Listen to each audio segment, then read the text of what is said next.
ഈ മാസം രണ്ട് കാര്യത്തിൽ തീരുമാനമായി. ഒന്ന് ഗ്രേവിയുടെ കാര്യത്തിലും മറ്റൊന്ന് പെട്രോൾ പമ്പിൻ്റെ കാര്യത്തിലും.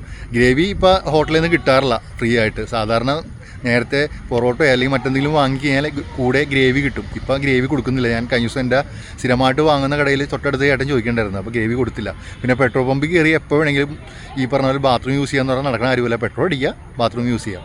അങ്ങനെ ഇടക്കാല ഉത്തരവ് വന്നിട്ടുണ്ട്.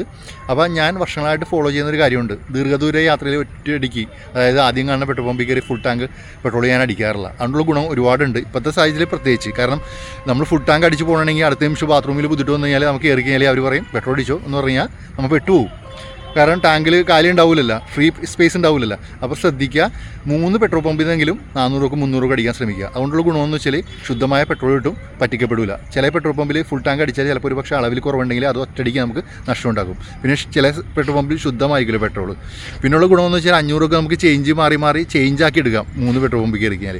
പിന്നെ ബാത്റൂം എത്രത്തോളം നീറ്റാണെന്ന് അറിയാൻ പറ്റും. ചില പെട്രോൾ പമ്പൊക്കെ നല്ല നീറ്റായിട്ടായിരിക്കും ബാത്റൂം യൂസ് ചെയ്യുന്നത്. അപ്പോൾ നമുക്കത് മനസ്സിലാക്കാൻ പറ്റും. ആ യാത്രയിൽ ഇതേപോലെ വീണ്ടും അതേപോലെ ആ റൂട്ടിൽ യാത്ര ചെയ്യണമെങ്കിൽ ആ പെട്രോൾ പമ്പിൽ ബാത്റൂം പക്കയാണ് നമുക്ക് മനസ്സിലാക്കാൻ പറ്റും. ഒരുപാട് ഗുണമുണ്ട്. പിന്നെ പെട്രോൾ ഫുൾ ടാങ്ക് അടിച്ചുള്ള ദോഷമെന്ന് വെച്ചാൽ ഇതേപോലെ വണ്ടി മറിഞ്ഞു വീണാൽ പെട്രോൾ ഒഴുകി പോകാൻ, അതായത് ഇതുപോലെ അതിൽ നിന്ന് ടാങ്കിൽ നിന്ന് പോകാൻ, ടൂ വീലറിൻ്റെ കാര്യമാണ് ഞാൻ പറയുന്നത്, പോകാൻ നഷ്ടപ്പെടാൻ ചാൻസ് കൂടുതലാണ്, അപകടം സംഭവിക്കാൻ ചാൻസ് കൂടുതലാണ്. കാരണം സ്പാർക്കാകാൻ ചാൻസ് കൂടുതലാണ്. പിന്നെയും ഒരുപാട് കാര്യങ്ങളുണ്ട്.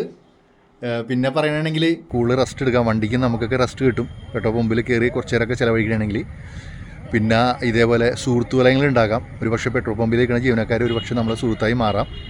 അപ്പോൾ അങ്ങനെയൊക്കെ ഒരുപാട് ഗുണങ്ങളുണ്ട് ഇങ്ങനെ കുറച്ച് പെട്രോൾ അടിച്ചാൽ. പക്ഷേ രാത്രി കാലങ്ങളിൽ അത് ഫോളോ ചെയ്യരുത്. രാത്രി ആണെങ്കിൽ 3/4 ടാങ്കിലും പെട്രോൾ ഉണ്ടാകണം. കാരണം ചില സമയത്ത് ചിലപ്പോൾ നമ്മൾ പെട്ടുപോകും. അപ്പോൾ രാത്രി കാലങ്ങളിൽ ദീർഘദൂര യാത്രയിൽ അത് ഫോളോ ചെയ്യരുത്. അപ്പോൾ ഇതൊക്കെയാണ് നിങ്ങളായിട്ട് പങ്കുവെക്കാനുള്ളത്. ഞാൻ വർഷങ്ങളായിട്ട് ഫോളോ ചെയ്യുകയാണ്.